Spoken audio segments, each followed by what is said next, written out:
마음, 온몸 아프게 하는 칼바람이었나. 차라리 비 내림이었으면 우산을 받쳐 가로등 아래 서 있을 텐데. 소심해지는 여린 다짐에 자꾸만 그리워지는 첫사랑 그날 부끄러움을 다시 찾아가고픈 기억으로 살아가고 있다. 나는 오늘도 사랑을 꿈꾸며 시를 쓰기로 했다. 그대가 있으니. 사랑은 아픔이 아니라 끝없는 황홀함이다.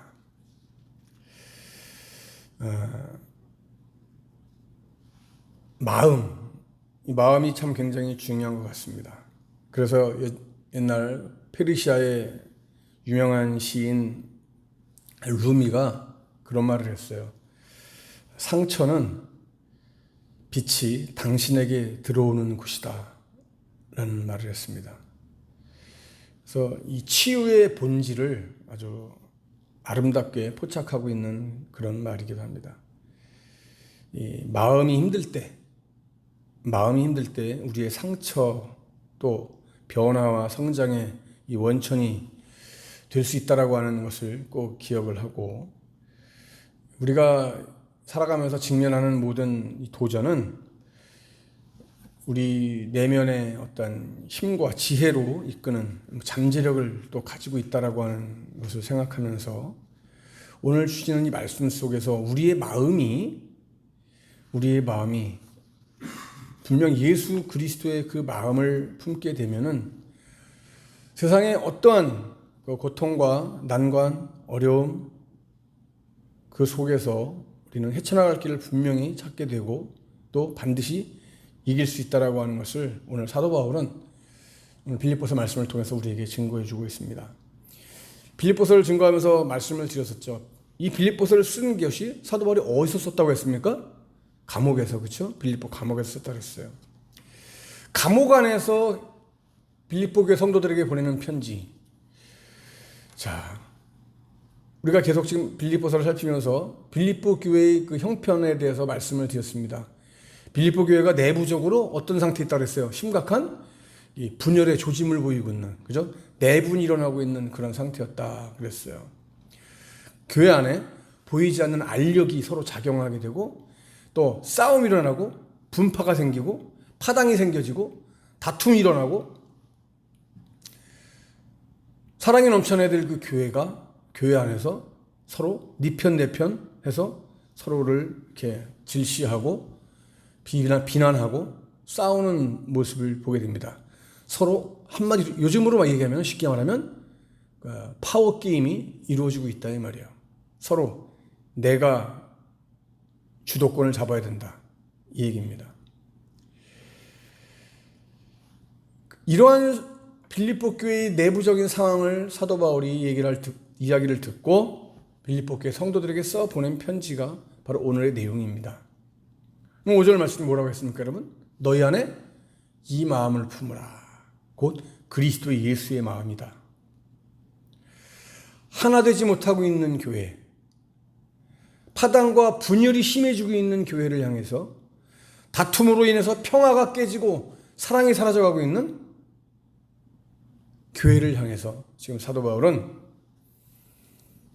딱 하나, 예수 그리스도의 마음을 품어라, 예수의 마음을 가져라 라고 이렇게 권면하고 있습니다. 그리스도의 마음을 가질 때 하나가 될 수 있다는 것을 사도 바울은 너무나 잘 알고 있었어요. 여러분, 우리도 마찬가지입니다. 우리가 예수님의 마음, 그리스도의 마음을 가질 때 우리는 어디서든지 하나가 될 수 있습니다. 그래서 우리는 예수의 마음을 품어야 된다. 지금 여러분 이 세상을 돌아보세요. 정치, 경제, 사회, 학계 어느 부분을 봐도 사랑이 없어요. 그죠? 용서가 없어요. 이해가 없어요. 뭐만 있어요? 자기 주장만 있어요. 그죠? 자기 주장만 있어요. 이걸 바꿔서 말씀드리자면 뭐예요? 나만 살아야 되겠다라고 하는 얘기예요. 나만 살면 된다. 나만 잘 되면 된다.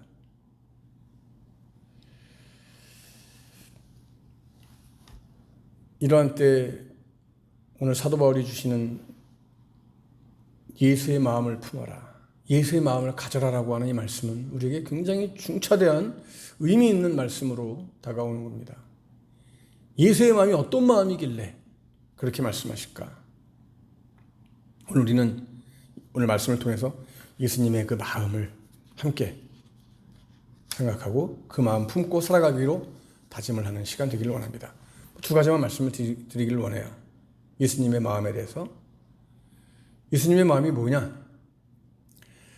마땅히 받아야 할 것을 내어놓는 마음. 이게 예수님의 마음입니다. 마땅한 것을 받아야 되는데 그것을 내어놓는 마음이 예수님의 마음이다.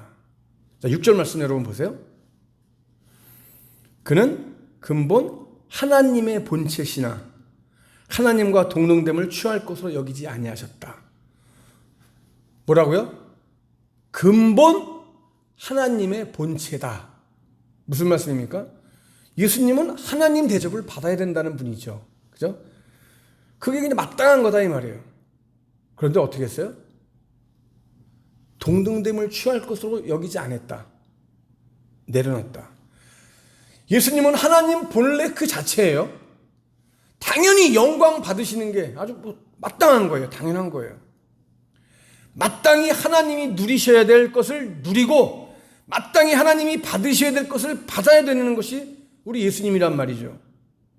그럼에도 불구하고 예수님은 그것을 받지 않으셨다. 내려놓으셨다 이 말이에요.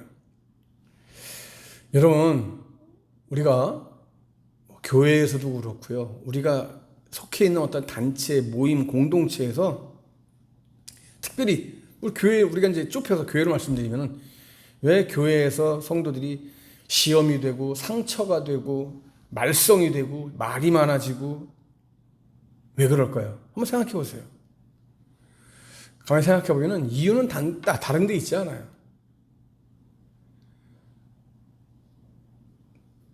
자기는 대접을 받고 싶은데 대접해 주지 않는다고 그래서 불평이 생겨요. 나는 인정을 받고 싶은데 나를 인정을 안 해줘요. 나는 칭찬받고 싶은데 칭찬을 안 해줘요. 나는 잘했다고 하는 소리를 듣고 싶은데 잘했다는 소리를 해주지 않아요. 나는 뽑히고 싶은데 뽑히지 않아요. 안 뽑아줘. 여러분, 교회에서 이렇게 우리가 장로 장립을 하고 할 때 투표를 하잖아요. 성도들이 투표를 하는데 자기는 뽑히고 싶은데 사람들이 저 사람은 뽑히면 안 돼. 속으로 다 생각하고 안 뽑아줘. 그래서 그것 때문에 상처받고 토라져가지고 삐져가지고 교회 떠나는 사람들도 있어요. 근데 여러분 보세요. 예수님은 마땅히 받으셔야 될 걸 갖다가 받으셔야 될 하나님의 그 영광까지도 내려놓으셨는데 왜 우리는 그렇게 못 받아서 그렇게 안달을 할까? 이미 우리는 다 받은 것 아닌가라는 생각을 하는데 사람은 천성적으로 그렇지 못한가 봐요. 그렇죠?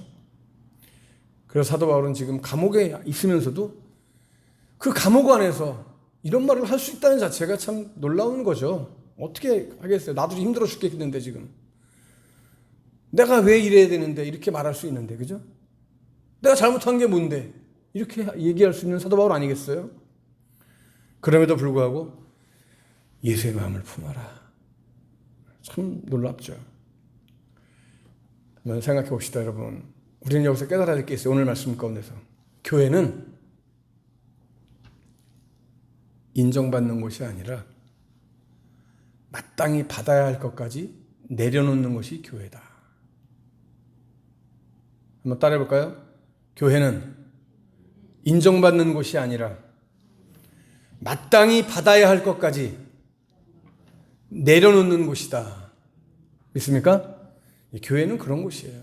교회는 인정받는 곳이 아니에요. 이렇게 말하면 또 서운할 수도 있겠지만 하나님은 물론 예수님은 우리를 이미 다 인정해 주셨지만 이곳에 와서 자꾸만 어떤 인간적인 욕심으로 내가 인정받으려고 해서는 안 된다라고 하는 것이죠. 이것이 오늘 사도 바울이 우리에게 주시고 있는 귀한 진리입니다. 마땅히 받아야 할 것까지도 내려놓을 수 있는 곳. 또 그러한 삶을 살아가기로 다짐하는 저와 여러분 이 시간 될 수 있기를 간절히 축복합니다. 예수 마음을 품자. 쉽지는 않겠죠. 그러나 그럼에도 불구하고 우리는 계속 내려놓아야 된다. 내어놓아야 된다라고 하는 사실. 이 예수님의 마음을 품어라라고 하는 거예요. 자, 또 하나 예수님의 마음이 무엇이기 때문에 사도 바울은 지금 우리에게 예수의 마음을 품으라고 하고 있습니까? 두 번째는요. 예수님의 마음은 비우고 낮추시되 끝까지 낮추신 마음. 이것이 예수님 마음이에요. 어떻게 했다고요? 비워요. 계속 비워요. 나를 계속 비워요. 나를 끝까지 낮춰요. 끝까지 낮추는 그 마음이 예수님의 마음이다라고 하는 거예요. 자, 오늘 7절, 8절 말씀 여러분 보세요. 어떻게 해요? 오히려 자기를 어떻게 했다고요? 비워. 뭘 가졌어요? 종의 형체를 가졌대요. 예수님이 누군데? 하나님인데. 그죠? 자기를 비우고 종의 형체를 가졌다 그랬어요. 누구와 같이 됐다고요? 누구와 같이 됐어요? 사람들이 누구예요? 바로 나. 예수님이 나와 같이 되셨단 말이에요. 나와 같이. 8절에 이어서 사람의 모양으로 나타나사 자기를 낮추시고 어떻게 해요? 죽기까지 뭐 했어요? 복종. 여러분, 이 굉장히 중요한 말입니다. 하나님의 영광은요, 우리 인간의 언어로 정말 표현할 수 없고 형용할 수 없는 것이 하나님의 영광입니다. 그럼에도 불구하고 우리 예수님은 죄로 죽을 수밖에 없는 누구의 몸으로? 사람의 몸으로, 여기 오늘 말씀은 모양으로, 그죠? 사람의 모양으로 나타나셨어요. 그리고 어떻게 해요? 자기를 낮추시는데 어디까지 낮추셨어요? 죽기까지 복종하심으로. 예수님이 자기 자신을 위해서 이렇게 비우고 낮아지고 죽기까지 복종하신 겁니까? 예수님 자신을 위해서 그런 겁니까? 자신을 위해서라면 절대 그렇게 할 필요가 없죠. 해서도 안 되고. 오로지 누구를 위해서? 죄인들을 위해서. 나를 위해서. 그렇죠? 죽을 수밖에 없는 인생들을 위해서 고통의 십자가를 지시고 죽기까지 복종하셨다라고 하는 말씀입니다. 여러분, 오늘 사도 바울이 말씀하고 있는 복종하는 이 마음, 이 예수님의 마음을 너희도 품어라. 여러분, 예수님께서 성육신하시고 죽기까지 복종하셨다고 했는데, 자, 여러분, 여기서 우리가 한 가지 짚고 넘어갈 것이 있죠. 복종과 순종은 같습니까? 다릅니까? 달라요, 여러분. 복종하고 순종은 의미가 완전히 다릅니다. 여러분, 순종은 뭐예요? 순종은 내가 자원해서 따라가는 것이 순종입니다. 그죠? 내가 자원해서, 기쁜 마음으로 자원해서 따라가는 게 순종이에요. 복종은 뭐예요, 여러분? 복종이라고 하는 것은요, 자원해서, 내가 원해서 따라가는 게 아니에요, 여러분. 복종은 나는 하기 싫어. 나는 절대 하기 싫어. 그런데 하기 싫은데 하나님이 뭐라 그래요? 해. 하나님이 해. 명령하세요. 명령 때문에 싫어도 따라가는 게 복종이에요. 순종은 내가 정말 기쁜 마음으로 자원해서 따라가는 건데, 복종은 나 하기 싫어. 절대 하기 싫어. 여러분, 예수님은 십자가 지기 싫으셨어요. 그죠? 십자가 지기 싫었어요. 그래서 뭐라고 기도하세요? 아버지, 할 수만 있으면 좀 이거 지금 이 잔 좀 내게서 옮겨주세요. 나 하기 싫어요. 왜 나한테 이런 고통을 주시는 거예요? 하기 싫어. 근데 하나님이 하래요. 하기 싫은데. 명령이 있기 때문에 기꺼이 나를 꺾고 나를 버리고 나를 내려놓고 따라가는 게 이게 복종이에요, 여러분. 엄청나게 달라요. 완전 달라요. 순종이랑 복종은. 예수님께서 조금 전에 말씀드린 것처럼 마가복음 14장 36절에서 정말 그 몸부림치면서 기도하시잖아요, 여러분. 땀방울이 막 핏방울이 될 정도로. 왜? 싫어서 정말. 아빠, 아버지, 당신한테는 아버지는 가능하잖아요. 이 잔을 내게서 좀 옮겨주세요.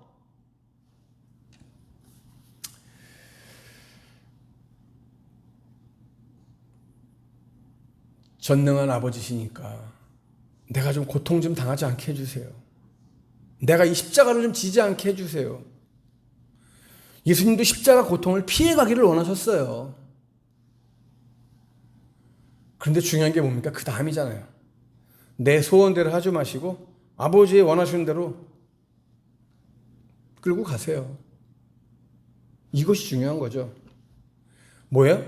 아버지의 뜻을 따라서 나는 싫지만 아버지의 뜻을 따라서 아버지의 명령이시기 때문에 내가 복종하겠습니다. 따라가겠습니다. 이게 복종입니다, 여러분. 자, 오늘 예수님의 이 마음을 우리가 두 가지를 살폈습니다. 마땅히 받아야 할 것을 내려놓고, 그죠? 다 포기하고 내어놓는 그 마음. 이것이 예수님의 마음이다. 또 하나는 낮추시고 끝까지 나를 비우고 끝까지 나를 낮추는 이것이 예수님의 마음이다. 여러분, 내 뜻, 내 생각, 내 고집을 주장하는 사람은요, 어디서든지 절대로 하나가 되지 못합니다. 주님 뜻 앞에서 내 뜻을 꺾을 줄 아는 사람만이 하나가 될 수 있어요. 누구와 하나 될 수 있어요? 주님과 내가 하나가 될 수 있는 것이고 너와 내가 하나가 될 수 있는 거예요. 어느 공동체든지 마찬가지예요. 위로는 하나님과 하나가 되는 것, 수평적으로는 너와 내가 하나가 될 수 있는 것, 이것은 바로 주님의 마음을 가질 때만 가능한 거예요. 예수 그리스도의 마음이 바로 이거였잖아요. 나를 꺾고 나는 싫지만 아버지가 원하시기에 아버지가 명령하시니까 아버지의 뜻이니까 내가 따라갑니다. 이 복종하는 마음, 그죠? 아버지의 뜻에 복종하는 마음, 이것이 오늘 나로 하여금 주님과 내가, 너와 내가 하나가 될 수 있게 해주는 이런 놀라운 강력한 무기가 된다라고 하는 사실을 여러분 꼭 기억하세요. 우리는 또 나뿐만 아니라 세상 모든 사람들은요, 손해보는 거 좋아하지 않습니다. 양보라고 하는 말도요, 양보가 미덕이다라고 하는 말도 요즘은 참 이제 어디 가서 찾기가 힘들어졌어요. 솔직히 말씀드리면요. 우리 민족은 옛날부터 그런 얘기를 많이 하세요. 아유, 참, 베푸는 걸 좋아하고, 이웃 사촌이라는 말이 있을 정도로, 그죠? 서로를 이렇게 위해주고, 도와주고. 근데 이제는 그런 것이 너무나 많이 사라졌어요. 특히, 저는 운전하면서 그런 걸 참 많이 보면서 너무나 각박하고 삭막하다라는 생각을 많이 합니다. 저는 운전하면은 저는 100% 그냥 양보 운전하거든요. 저는 명호 씨도 양보 운전하죠. 네. 그게 사실 속 편한데, 근데 양보 운전하는 사람들이 많이 없어요. 이제 보면 전 100%는 아니지만 양보를 하기 싫어하는 사람들이 너무 많아요. 운전하면서 보면 너무 조급하고요. 승질머리가 그냥 아주 못돼가지고 조금만 저기 하면 막 아주 그냥 쌍피대 올라가면서 막 손가락질을 하면서 막 욕을 하고요. 너무나 삭막해졌어요. 내가 살아야 돼. 내 뜻이 관철돼야 돼. 자기를 앞세우는 사람들이 많아졌어요. 우리의 교회, 우리의 가정, 우리의 공동체 결코 이 모습은 아니다라고 하는 거죠. 오늘 사도 바울이 우리에게 주시는 예수님의 마음을 품어라. 그래야 행복이 있다. 그래야 평화가 있다. 그래야 참된 소망이 우리에게 주어진다. 참된 기쁨이 우리에게 주어진다라고 하는 이 사실. 여러분, 이 한 주간도 힘들고 어렵겠지만 예수님의 마음 깊이 간직하고 예수님의 마음으로 살아갈 수 있는 정말 행복한 한 주, 평화로운 한 주, 소망이 기쁨이 넘쳐나는 한 주 될 수 있기를 주님의 이름으로 간절히 축복합니다.